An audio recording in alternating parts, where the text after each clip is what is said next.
भारत की नागरिकता, नागरिकता किसे मिलेगा, किसे नहीं मिलेगा, किसका ख़त्म कर दिया जाएगा, कैसे मिलेगा, हर एक चीज़ को देखेंगे। नागरिकता भारत के संविधान में भाग 2 में है और भाग 2 में अनुच्छेद 5 से 11 तक है। और नागरिकता किसे कहते हैं? कोई भी देश अपने मूल निवासी को कुछ विशेष प्रकार का अधिकार देती है, जिस अधिकार को हम नागरिकता कहते हैं। आपको कैसा अधिकार मिलेगा? अगर आप भारत के नागरिक हैं, आधार कार्ड मिलेगा, पैन कार्ड आपको दिया जाएगा, वोटर कार्ड दिया जाएगा, 18 साल जब आपका पूरा हो जाएगा तब आपको वोट देने का भी अधिकार हो जाएगा। यही विशेष अधिकार है, और भी अधिकार हैं जो आपको आगे बता दिया जाएगा। और नागरिकता का सबसे पहला विवरण अरस्तू ने दिया था, याद रखने वाली बात है।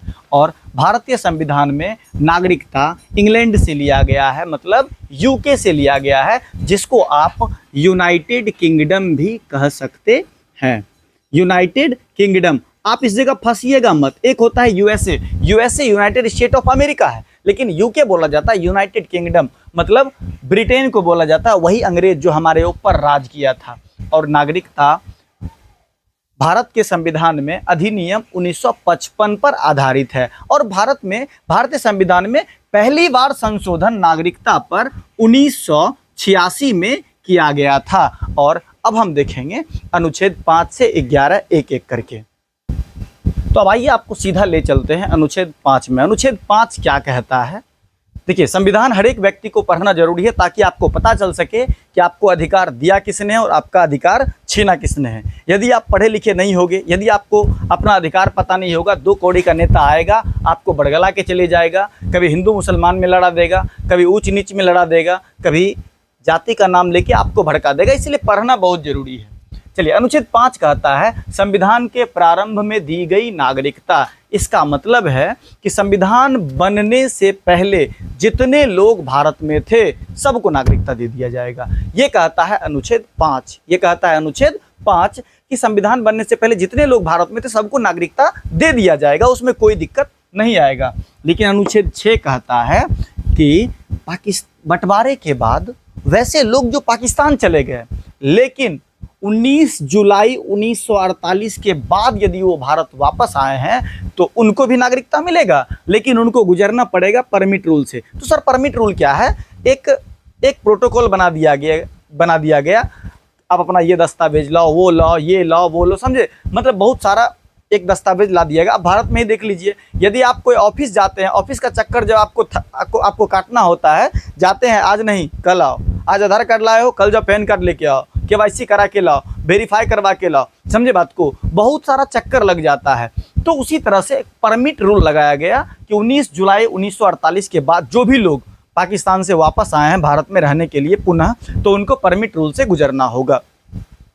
चलिए फिर देखते हैं अनुच्छेद 7। अनुच्छेद 7 कहता है स्वतंत्रता के बाद भारत से पाकिस्तान गए लोग लेकिन तुरंत भाग के चले आए, उनको अपने गलती का एहसास हो गया, उनको लगा कि मेरे लिए ये पाकिस्तान सुरक्षित जगह नहीं है, भारत ही सुरक्षित है, वो भागे भागे चले आए भारत में और पूरा एकदम दिमाग लगाए कि नहीं नहीं यहाँ रहना बहुत ज़रूरी है। और वो आ गए कब? संविधान बनने से पहले, तो उनको नागरिकता दे दिया जाएगा अनुच्छेद 7 के अनुसार से।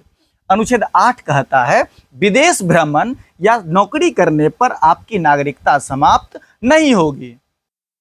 अनुच्छेद 9 कहता है, जैसा कि अभी आप देखें, कि विदेश भ्रमण या नौकरी करने पर, कहाँ? विदेशों में नौकरी करने पर आपकी नागरिकता समाप्त नहीं होगी। लेकिन ज़्यादा उछलने वाला बात नहीं है, आपके मन में लड्डू फूटेगा, हम चले जाएंगे दुबई, वहीं रहेंगे, वहाँ की नागरिकता ले लेंगे, यहाँ किसी को पता थोड़ी चलेगा। लेकिन आप याद रखिएगा, अनुच्छेद 9 कहता है विदेशी नागरिकता लेने पर भारत की नागरिकता समाप्त कर दी जाएगी। यदि आप भूल से भी विदेश की नागरिकता ले लिए, यहाँ की नागरिकता आपकी समाप्त कर दी जाएगी। और अनुच्छेद 10 कहता है कि आपकी नागरिकता तभी तक बनी रहेगी जब तक आप कोई देश विरोधी काम नहीं करते हैं। जब आप कोई भी देश विरोधी काम करेंगे तो आपकी नागरिकता खत्म कर दी जाएगी। कोई वो लतिया के चले जाएगा, केस भी आपका नहीं सुनेगा, उल्टे जासूस कह के आपको जेल के अंदर ठांस दिया जाएगा।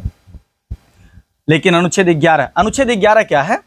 10 में अभी आपने क्या देखा कि देश विरोधी कार्य करने पर आपकी नागरिकता समाप्त हो जाएगा, या तो ये भी कह सकते हैं कि आपकी नागरिकता तब तक बनी रहेगी जब तक आप कोई देश विरोधी काम नहीं कर देते हैं। और अनुच्छेद 11 कहता है नागरिकता संबंधी कानून कौन बनाती है? संसद बनाती है, लेकिन अभी वर्तमान में गृह मंत्रालय को सौंप दिया गया है।